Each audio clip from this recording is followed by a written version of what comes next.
그래서 금은 도대체 어디서 어떻게 사야 하는 건가요? 오늘은 그 질문에 완벽하게 답해드리겠습니다. 금에 투자하는 방법은 크게 4가지입니다. 골드바, 금 ETF, 금 통장, 그리고 금 선물. 이름은 다들 들어보셨을 겁니다. 그런데 막상 이 4가지가 세금, 리스크, 유동성 면에서 구체적으로 어떻게 다른지 데이터로 명확하게 정리해주는 콘텐츠는 많지 않았습니다. 오늘 이 영상 하나로 4가지 방법을 완전히 해부해드리겠습니다. 끝까지 보시면 여러분이 어떤 방법을 선택해야 하는지 스스로 결론을 내릴 수 있게 됩니다. 금 투자를 결정했다고 끝이 아닙니다. 같은 금을 사더라도 어떤 방식으로 사느냐에 따라 세금, 유동성, 실질 수익률이 완전히 달라집니다. 간단한 예를 들어볼게요. 금 가격이 30% 올랐다고 가정합니다. 골드바로 보유하고 있었다면 현행 세법상 개인의 금 현물 매도 차익에는 양도소득세가 부과되지 않습니다. 수익 전액이 내 것이 됩니다. 반면 같은 기간 금 ETF로 동일한 수익을 냈다면 배당 소득세 15.4%가 원천 징수됩니다. 금 통장도 마찬가지로 이자 소득세 15.4%가 부과됩니다. 수익률이 같아도 세금 구조가 다르면 실수령액이 달라집니다. 이것이 방법, 선택이 중요한 이유입니다. 물론 세금만이 전부는 아닙니다. 진입 비용, 보관 리스크, 유동성, 그리고 내 투자 목적도 함께 고려해야 합니다. 지금부터 하나씩 뜯어보겠습니다. 첫 번째, 골드바입니다.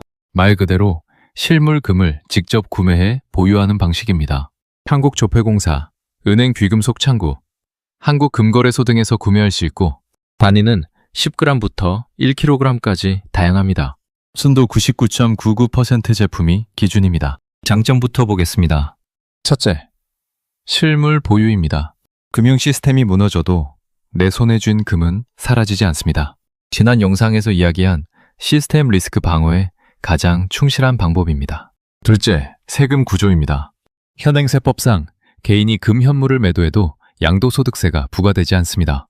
4가지 방법 중 세금 측면에서 가장 유리한 구조입니다. 셋째, 장기 보유에 최적입니다. 거래 수수료나 운용 보수 없이 보유 기간에 비례해 가치가 유지됩니다. 단점도 있습니다. 보관 리스크입니다. 집에 보관하면 분실 도난 위험이 있고 은행 금고를 이용하면 연간 임대비가 발생합니다. 유동성이 낮습니다. 즉시 현금화하려면 매수자를 찾거나 금 거래소를 방문해야 합니다. 매매 스프레드가 큽니다. 살 때와 팔 때의 가격 차이가 ETF보다 넓습니다. 골드바는 10년, 15년 후 노후를 위해 실물로 분산, 보유한다는 관점에서 가장 순수한 형태의 금 투자입니다. 두 번째, 금 ETF입니다. 금 가격을 추종하는 상장 지수 펀드로 주식처럼 증권 계좌에서 매수 매도가 가능합니다. 국내에서는 코덱스 골드 선물, 타이거 골드 선물 등이 있고 해외로는 미국의 GLD, IAU 같은 대형 ETF가 있습니다. 장점입니다. 소액으로 시작할 수 있습니다. 주식시장 거래 시간 내에 실시간으로 사고 팔 수 있어 유동성이 높습니다. 보관 부담이 없습니다. 운용사가 실물금 또는 선물 계약을 보유하고 ETF 단위로 제공하기 때문입니다. 분할 매수가 쉽습니다.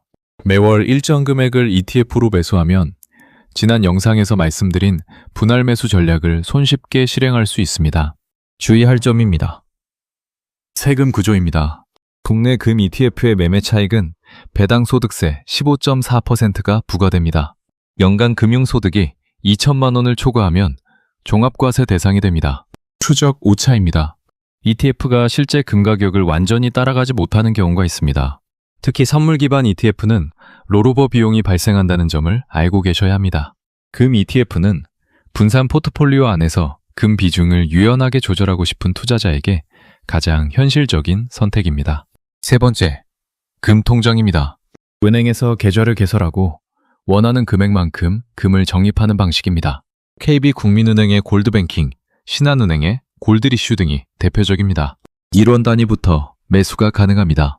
앱 하나로 언제든지 사고 팔 수 있고 거래 방식이 은행 예금과 동일해서 친숙합니다. 금에 처음 입문하는 분들에게 진입 장벽이 가장 낮은 방법입니다. 그런데 반드시 알고 계셔야 할 포인트가 있습니다. 첫째, 세금입니다. 매도 차익의 이자 소득세 15.4%가 부과됩니다. 둘째, 예금자 보호 대상이 아닙니다. 해당 은행이 파산하면 원금을 보호받지 못할 수 있습니다. 지난 영상에서 강조한 시스템 리스크 방어라는 관점에서는 골드바보다 취약합니다. 금통장은 금에 대해 배워보고 싶은데 큰 금액을 쓰기 부담스럽다는 입문자에게 가장 좋은 시작점입니다. 단, 은행 리스크는 인지하고 시작하셔야 합니다. 잠깐 이 채널에서는 이런 거시경제, 투자 방법론 영상을 매주 업로드합니다. 아직 구독 안 하신 분은 지금 구독 버튼과 알림 설정을 눌러두시면 다음 영상을 놓치지 않습니다. 자, 마지막 방법으로 넘어가겠습니다. 네 번째, 금 선물입니다. 금을 미래 특정 시점에 특정 가격으로 사거나 팔겠다는 계약을 거래하는 방식입니다. 국내에서는 한국거래소 KRX의 금 선물 시장을, 해외에서는 코맥스를 통해 거래합니다. 금 선물의 핵심적인 특징은 레버리지입니다. 증거금만 납부하고 그보다 큰 규모의 계약을 거래할 수 있습니다. 이것은 수익을 극대화할 수도 있지만 손실 역시 배로 키울 수 있다는 의미입니다. 세금은 파생상품으로 분류되어 10%의 세율이 적용됩니다. 한 가지 더 말씀드리겠습니다.